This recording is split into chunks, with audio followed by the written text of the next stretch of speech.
Well, thank you very much. We had a terrific meeting. We discussed a lot of things. As you know, I had an excellent phone call with President Putin that lasted for over 2 hours. We discussed a lot of points, and I do think we're getting a lot closer, maybe very close. The President and I just spoke to the European leaders. They were President Emmanuel Macron of France, President Alexander Stubb of the Republic of Finland, President Karol Nawrocki of the Republic of Poland, Prime Minister Jonas Gahr Store of the Kingdom of Norway, Prime Minister Giorgia Meloni of the Italian Republic, Prime Minister Keir Starmer of the United Kingdom of Britain and Northern Ireland, Chancellor Frederick Mertz, the Federal Republic of Germany, Secretary General Mark Rutte, the North Atlantic Treaty Organization, NATO, President Ursula von der Leyen of the European Commission. We spoke to all of those great leaders. They're all great leaders. And we had a great talk with them after we were completed. We thought it was appropriate to speak with them. And our meeting was excellent. We covered, somebody would say 95%, I don't know what percent, but we have made a lot of progress on ending that war, which is really certainly the most deadly war since World War II, probably the biggest war since World War II. And I want to thank Steve Witkoff, who's here, and I'd like to thank Jared, who's here someplace. Thank you, Jared. And thank you, Steve. What a great job you've done. Jared Kushner, Steve Witkoff. And Marco Rubio is here. Thank you, Marco.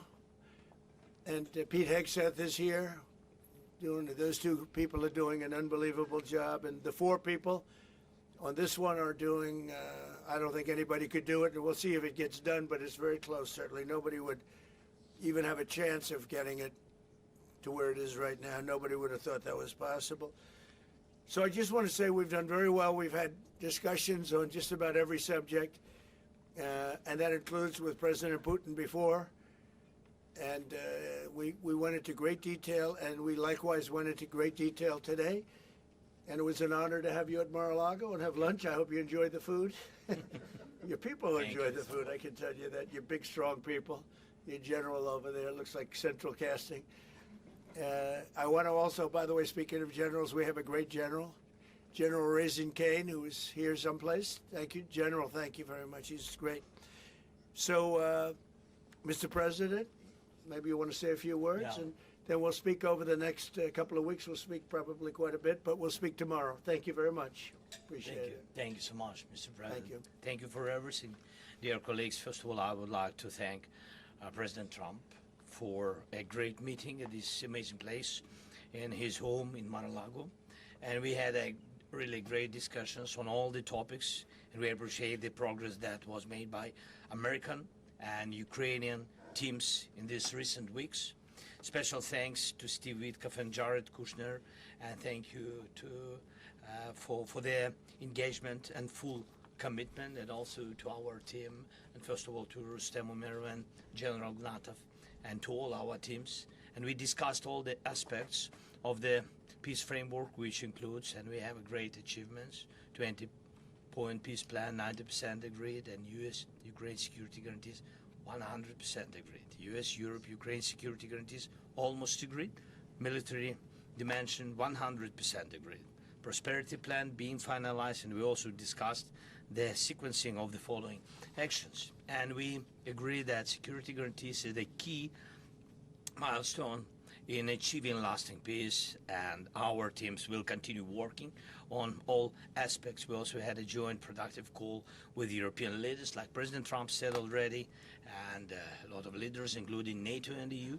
And we agreed that our teams will meet in upcoming weeks to finalize all discussed matters. And we agreed with President Trump that he will host us, and maybe in Washington, European leaders and Ukrainian delegation, yes, in January. And Ukraine is ready for peace. And once again, would like to thank President Trump for a warm welcome and substantial discussion. Thank you, Mr. President. Thank you very much. Thank you so much. Mr. President. Any questions, please? Mr. President, with the first digits from President Zelenskyy, 90% and 100%, the U.S. Ukraine security guarantees, what number are we at right now? Well, I think look, you can say 95%, but I don't like to say percentages. I just think we're doing very well. We could be very close. There are one or two very thorny issues, very tough issues, but I think we're doing very well. We made a lot of progress today, but really we've made it over the last month. This is not a one-day process deal. This is very complicated stuff, but I think when the president says 95, I think, could be close to 95%. Yeah, please, behind you. Mr. President, have you agreed on the so-called free trade zone on Donbass? How to separate the sites? How to make the separation line? Who will be responsible? The word for agreed that? is too strong. I would say not agreed, but we're getting closer to an agreement on that, and that's a big issue. Certainly, that's one of the big issues, and I think we're closer than we were. Probably it's unresolved, but it's getting a lot closer. That's a very tough issue, but one that I think will get resolved. Yeah, please. Mr. President, we are receiving some mixed signals coming from Moscow, even after you spoke with President Putin. Can you assure us that you have received written or an informal response from them? Well, what was the issue? You have to tell me. What did they say? So they are telling that Ukraine has to give up Donbass. Just very recent statement coming out. Well, that's what they've been asking for, and there's a dispute about that. So they're going to have to iron that out. That's an issue they have to iron out. But I think it's moving in the right direction. If they reject or delay the solution or peace agreement that you try to achieve, If something doesn't happen, you mean if something doesn't happen? Yeah, go ahead. May I ask? No, go ahead. You're going to finish your will question. there be any step that the United States be prepared? Well, to we'll take? see. Look, we'll see. But I don't want to talk about that because I think we're getting pretty close. Yes, please. May I ask the President of Ukraine Please. about territorial question? Mr. President, what is your take on Donbass status? Are you prepared to see it as a free economic or demilitarized zone? No, we spoke about 20 points plan, and I'm happy that really our teams very close to results, and I agree with President Trump that our teams worked not one day and not one week, more than 1 month, beginning from Geneva, then 2 meetings in Miami, then we had Berlin, and now we have Mar-a-Lago. So this is a very difficult question. You know our position, so it's we have to respect our law and our people, and we respect the territory which we control. And of course, our attitude is very clear. That's why President Trump said this is a very tough question, and of course we have with Russians different positions on it. And have you discussed referenda about?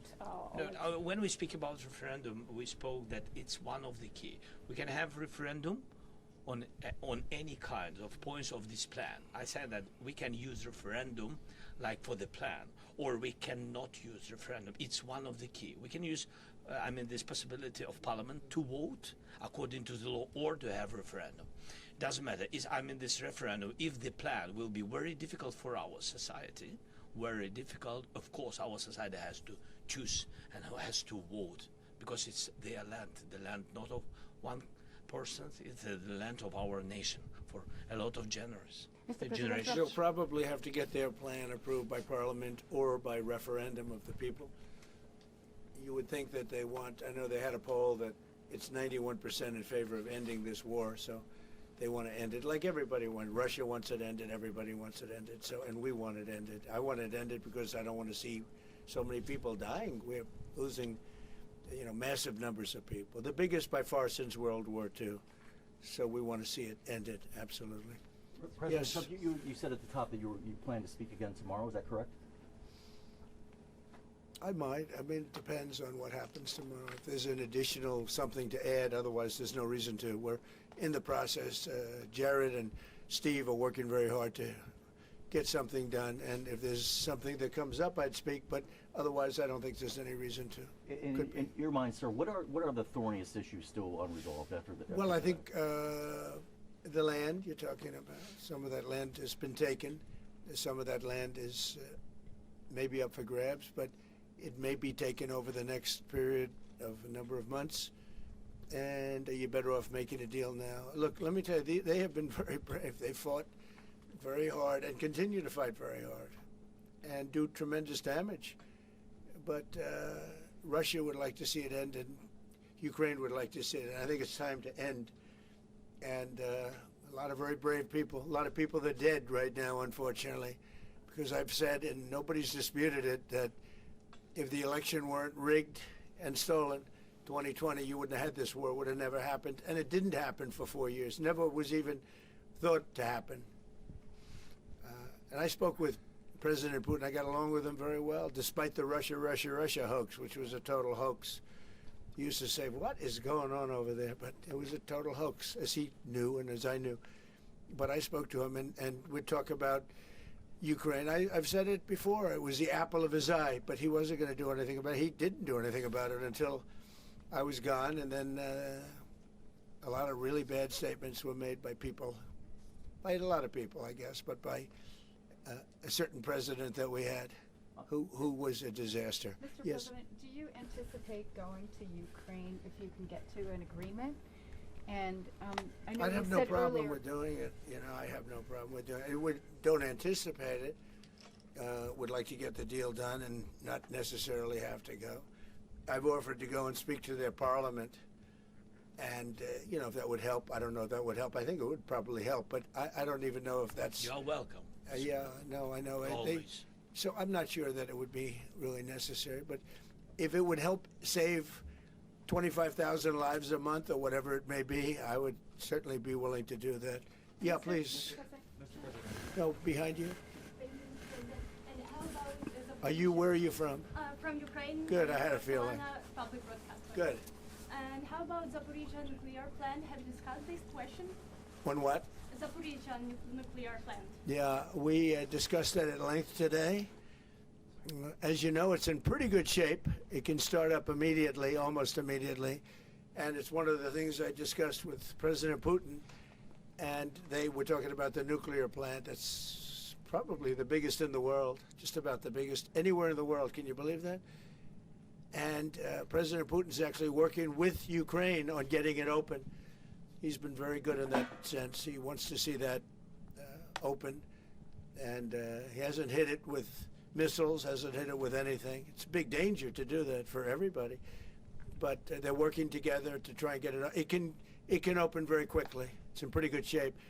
And the people there have been there for years. The people there running it. You know, they have 5,000 people in that plant. Can you believe it?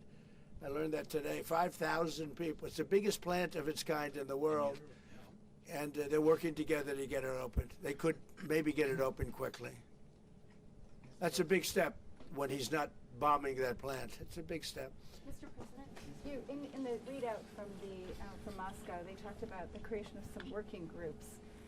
Yes. That would be set. Can you tell us about what those working groups Sure. would entail? And also, if you wouldn't mind, what is the message that you will give to Putin when you speak to him after your meeting? So the working group is going to be composed of Steve Witkoff, Jared Kushner, General Raisin Kane, Marco Rubio, and a few other people that we're going to be putting onto it. I think Pete Hegseth should be in that working group. He knows the territory very well. He's been fantastic at what he's doing. And they may add one or two people. And likewise, Ukraine's going to have some very good people that were at lunch today that enjoyed the lunch today a lot, more than they thought, right? But do you want to say who may be on your working group? Yeah, we now, as I said, that we work with Steve and Jared. We worked our Rustem Umerov and also Deputy Minister Kislitsa and also General Ignatov, and they will continue work in this group. And of course, if we will go further, and I hope that really we will have decisions in January, as I said, about all these documents, 6 documents, and of course, we will continue work on this, so they know what to do. Yes. And that working group, by the way, importantly, will also then be working with Russia, okay? Because to work with ourselves doesn't really solve much of a problem. So they'll be working with Russia. Yeah, please. President, you said this morning you weren't a deadline guy. How long do you think it'll take to get this last little bit, as you say, finished? So what are we talking So about? if it went really well, you know, maybe a few weeks, and if it went poorly longer, and if it went really poorly, it's not going to happen. That would be a shame. There's that chance also. You know, it's possible it doesn't happen. But, you know, in a few weeks we will know one way or the other, I think. But if it went really well, but it could also go poorly. I mean, you know, we could have something where one item that you're not thinking about is a big item breaks it up. Look, it's been a very difficult negotiation, very detailed. It's funny, I settled 8 wars. Some were going on for 35 years. And we got them settled in a couple of days. Some of them, one was going on for 37 years. I settled it in 1 day. But this is a very complex one. Do you want to put odds on it? What the bad No, I think we'll get it done. I don't want to say when, but I think we're going to get it done. Yes, ma'am. Mr. President, you in the past have suggested a trilateral meeting between both Presidents Putin and Zelenskyy. Is Right. that something that is also on the docket? I see that happening, sure, at the right time. I saw a very interesting President Putin today. I mean, he wants to see it happen. He wants to see it. He told me very strongly. I believe him. Don't forget, we went through the Russia hoax together. And he'd call me, I'd call him, I'd say, can you believe the stuff that they're making up? And it turned out we were right. They made it all up. And despite that, we didn't get into wars and we didn't get into problems, but we weren't able to trade very much or any of that, which was a shame because, you know, a lot of success could have been had by trading with Russia. They have great land, great minerals and other things, and we have things that they want very badly. But the Russia hoax, which was a terrible made-up fictional thing by Crooked Hillary and by Adam Shifty Schiff and bad people, sick people. They made it up. It was all a made-up hoax, but it kept us really from dealing with Russia, kept Russia dealing, you know, from dealing with us. So, but despite that, we got along, and I don't know. I think we're going to get there. I know him very well. I think we're going to get there. Did you discuss any time, location, meeting place? Yeah, we're discussing a lot of things. No, look, I was on the phone with him for almost, I guess, 2.5 hours. They're just telling me now. That's a long time. We discussed a lot of things. We didn't talk about the weather. We weren't talking about what a beautiful day it is in Palm Beach, Florida. Yes. Trump, President Zelenskyy mentioned maybe a meeting with European leaders back in Washington. Would that be in the next few weeks? Well, in Washington or someplace, yeah. These leaders that I just read, these are great people. You know, they've spent a lot of money on helping Ukraine. And look, they're doing it for themselves also, meaning their country, because Ukraine's a very important country for them in particular. For us, it's very important. To me, it's the lives. You know, we're thousands and thousands of miles. We're protected by a thing called the Atlantic Ocean and lots of other places, to be honest. And they're not, you know, they're right there. But we're working together with them as we should be. But I'm doing it to save lives. You know, we're not spending any money. Biden gave $350 billion away. And the president was nice enough to give us a contract to take out rare earth and things. So we'll see how that all works out. We have a contract, but we appreciated that. He was very good. But we'll see how that works out. But if you think about it, we're going to have, I really believe we're probably, Mr. President, by far closer than ever before with both parties. We had some times when he was close and President Putin wasn't. Then when President Putin was close and he wasn't. You saw that in the White House. But I think they both want to see it happen. Mr. President, in your conversation with...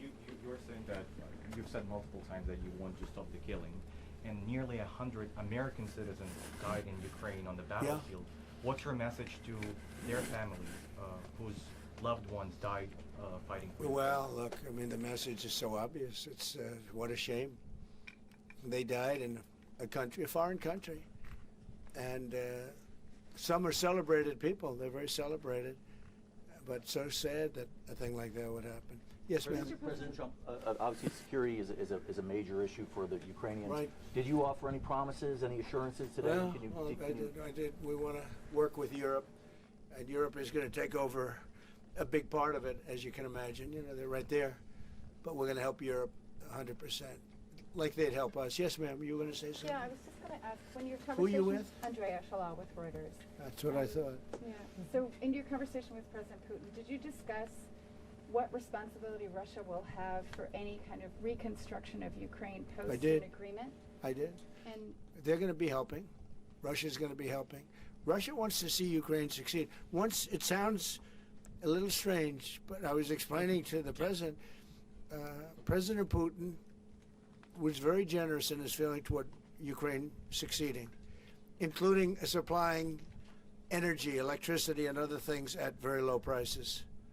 So a lot of good things came out of that call today. But they were in the works for 2 weeks with Steve and with Jared and Marco and everybody. Did Russia agree, or did Putin agree to a ceasefire to allow a referendum to take Not a place? ceasefire, and that's one of the points that we're working on right now. No, not a ceasefire. He feels that, look, you know, they're fighting and to stop, and then if they have to start again, which is a possibility, he doesn't want to be in that position. I understand that position. The president feels strongly about that or something, but I think we're finding ways that we can get around that. But I understand President Putin from that standpoint. You know, you have to understand the other side. And, you know, I'm on the side of peace. I'm on the side of stopping the war. So, but I think that's a problem that's going to get solved. Yeah. Would people who live outside of Ukrainians who fled during the war be allowed to participate in the referendum? What do you mean, people where live? The people that left. refugees who fled to Poland and You know, Germany. if we speak about the people who are abroad, who are not on the territory of Ukraine, you mean that in Poland, in Germany, we have millions of people. Yeah, they have a referendum in the same of elections, in the same way how people come and vote.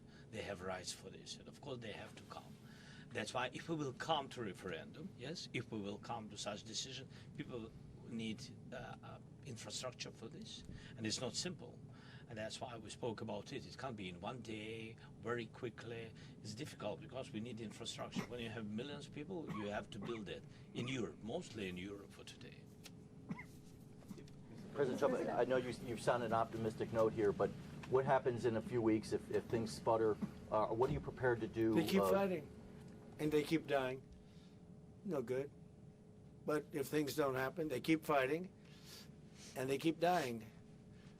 And we don't want that to happen. He doesn't want it to happen. President Putin doesn't want it to happen either.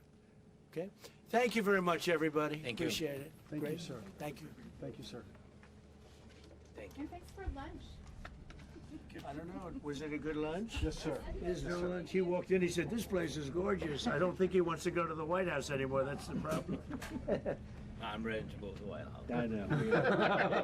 It is. The White House is a very special place, and so is this. I hope you enjoyed it. Thank you very much. Thank you. Sir. Thank you, sir. Thank you. Thank you.